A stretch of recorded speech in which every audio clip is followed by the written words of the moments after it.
প্রশাসনের অনুমতি ছাড়াই গুঁড়িয়ে দেওয়া হলো অবনীন্দ্রনাথ ঠাকুরের শান্তিনিকেতনের বাড়ি। কিন্তু কেন হঠাৎ করে অনুমতি ছাড়া গুঁড়িয়ে দেওয়া হলো তা নিয়ে ঐতিহ্যশালী এই বাড়ি কেন এইভাবে ভেঙে দেওয়া হলো ক্ষুব্ধ শান্তিনিকেতনের আশ্রমিকরা। কিন্তু বোলপুর পুরসভা বলছে এই বিষয়ে তারা কিছুই জানেন না।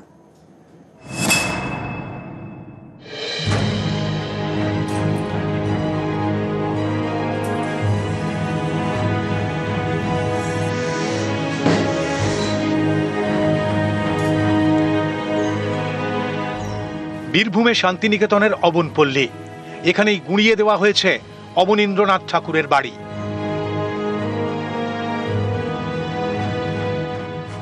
অবনীন্দ্রনাথ ঠাকুর, তাঁর ছবি গল্প বলে, তাঁর গল্প ছবি আঁকে। রবীন্দ্রনাথ ঠাকুরের ভাইপো, বিশ্বভারতীর দ্বিতীয় উপাচার্য। অবন ঠাকুরের স্মৃতি বিজড়িত বাড়িটা এখন আর নেই, একেবারে গুঁড়িয়ে দেওয়া হয়েছে। অবন ঠাকুরের বাড়িটা রক্ষা করা হলে একটু রক্ষণাবেক্ষণ যদি করতো তাহলে সেই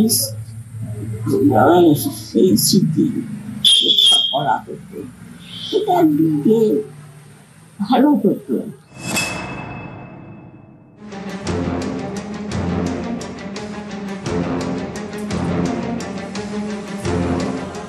অবন ঠাকুরের নামেই শান্তিনিকেতনের রতনপল্লীর পাশে অবনপল্লী। এখানে প্রায় 3 বিঘা জায়গা জুড়ে ছিল অবনীন্দ্রনাথ ঠাকুরের বাড়ি, নাম আবাস।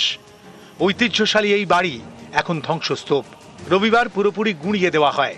গত ফেব্রুয়ারিতেও এই বাড়ি ভাঙার চেষ্টা করা হয়, তখন বাধা দেয় বোলপুর পুরসভা, গেটের তালাও ঝুলিয়ে দেয়।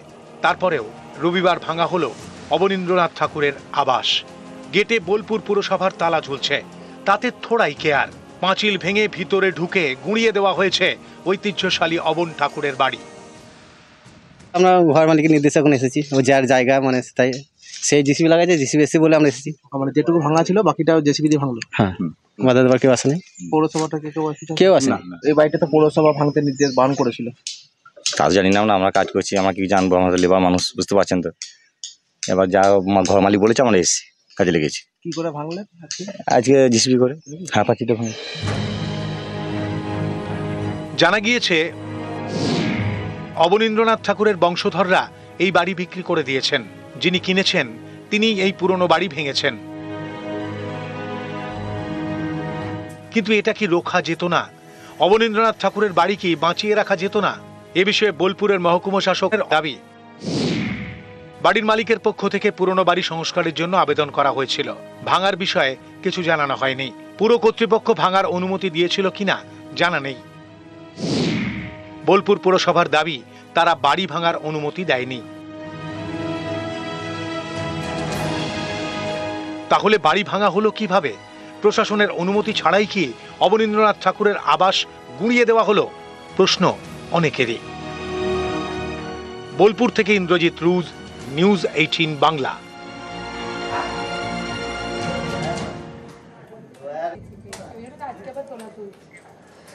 এবার হুমায়ুনের খবরের দিকে নজর রাখতেই হবে, কারণ প্রথমে বাবা মাকে খুন, তারপরে এতিমখানায় রীতিমতো তাণ্ডব, পুলিশ লকআপ, আর সেখানেও যা কীর্তি ঘটালো, আর যখনই গ্রেফতার তারপরেই পাগল সাজার চেষ্টা। কিন্তু মেডিকেল টেস্ট, সেই টেস্টের রিপোর্টে সম্পূর্ণ সুস্থ হুমায়ুন। তদন্ত প্রক্রিয়া ঘুরিয়ে দিতে পাগলের নাটক। উচ্চশিক্ষিত হুমায়ুন কবিরের চালাকি, মেমারিতে বাবা মাকে খুন করে বনগায় তাণ্ডব, এতিমখানায় হামলা। লোন উলফ হুমায়ুন কবিরের 12 জুন পর্যন্ত জেল হেফাজতে হুমায়ুন কবির। যেদিন এখান থেকে পুলিশ তাকে রিমান্ডে নিয়ে যাচ্ছিল, তখন কনস্টেবলকে সে মুখে ঘুষি মেরেছিল। এমন একটা আচরণ করছে যে সে পাগল মতো সে প্রতিপন্ন করার চেষ্টা করছে নিজেকে। যদিও সে একটা মেধাবী ইঞ্জিনিয়ার, কেন করছে আমাদের বোধগম্য হচ্ছে না। ও হয়তো জানে যে যদি কাউকে পাগল প্রতিপন্ন করা যায়, ডাক্তার রিপোর্ট যদি আদালতে পেশ করে যে এ পাগল, তখন কিন্তু তার কোনো ট্রায়াল শুরু করা যায় না। যতক্ষণ না তাকে সুস্থ করা হবে ততক্ষণ তার বিচার কোনো মতেই করা যাবে না। সেই জন্য হয়তো অতিরিক্ত মাত্রায় এই জিনিসগুলো করছে।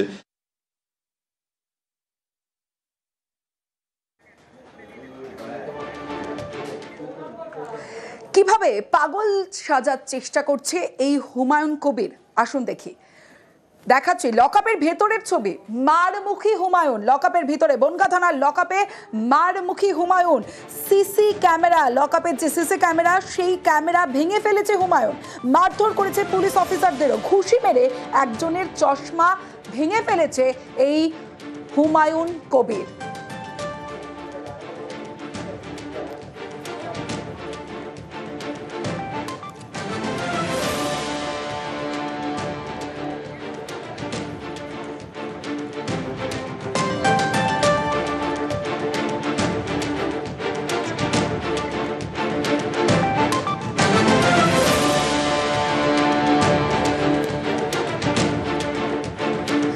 লকআপে মারমুখী হুমায়ুন। তদন্তকারীদের দাবি, জেরার সময় অফিসারকে পছন্দ না হলেই হামলা হুমায়ুন কবিরের। তদন্তে যে তথ্য উঠে আসছে, শুধু বাবাকে খুনের ছক কষে হুমায়ুন। তদন্তে মঙ্গলবার গভীর রাতে ঘুমন্ত মা বাবার ঘরে ঢোকে এই হুমায়ুন কবির, কিন্তু মা সেই সময় জেগে যায়। হুমায়ুনের ঘরে ঢোকার শব্দে তার মায়ের ঘুম ভাঙে, আর তখনই সে তার সিদ্ধান্ত বদলায়। হুমায়ুনের ঘরে ঢোকার শব্দে তার মায়ের ঘুম, আর সেই মায়ের ঘুম যখন ভেঙে যায়, ছুরি হাতে দেখে ফেলায় মাকে প্রথমে খুন করে এই হুমায়ুন কবির, তারপরে বাবাকে খুন। তদন্তে এই সমস্ত তথ্যই উঠে আসছে এখনো পর্যন্ত।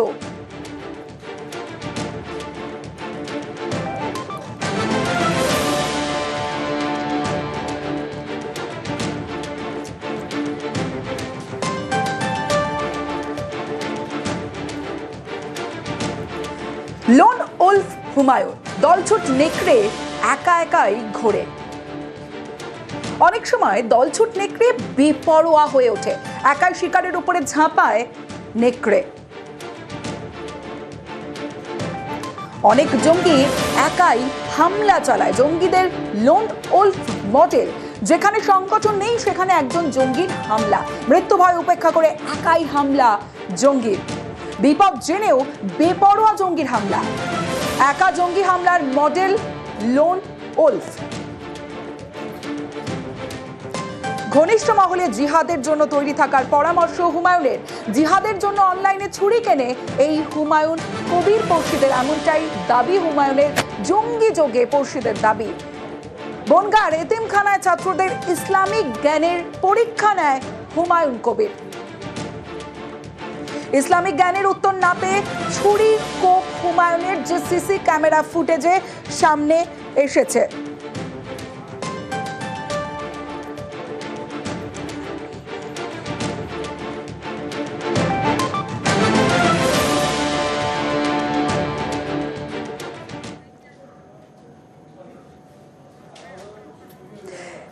এবার বহরমপুরের খবরের দিকে নজর রাখবো, কারণ বহরমপুরে আগ্নেয়াস্ত্র সহ ধৃত দুজন।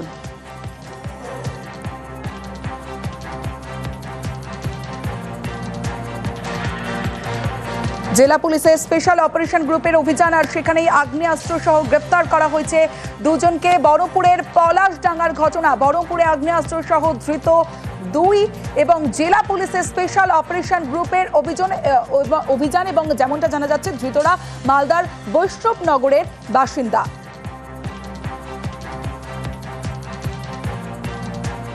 আমাদের পলাশডাঙ্গা থেকে দুজনকে আমরা গ্রেপ্তার করি।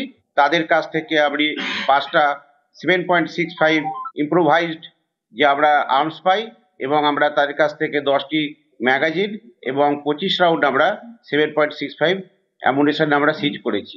বিহারের জামালপুর থেকে নিয়ে আসছিল এবং রানীনগরের ওরা এটা ডিসপোজাল করবে বলে এই খবর আমরা পেয়েছি।